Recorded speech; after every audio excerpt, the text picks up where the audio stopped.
Let's demonstrate the concept of privacy levels.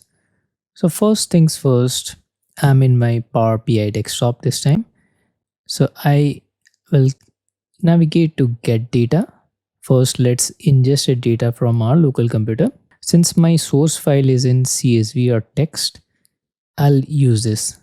It's in CSV format. Let's click on CSV. Next, let's browse the file from my local computer. I'll double click on the privacy level file and we can see the preview of the data. Since it's a CSV, delimiter is by default comma. So Power BI detects it and we get the appropriate data. So this looks good. I'll click on now load. Now on the right hand side data, I can see my privacy level table is there. Now looks good. Now how do we get to the privacy levels? So we got to click on file. Next we'll be navigating to options and settings. Next, let's go to the data source settings. And here let's select our file, which is the privacy level. Now let's click on edit permissions. Now if you look here, the privacy level is none. If we click on it, there are basically three privacy levels.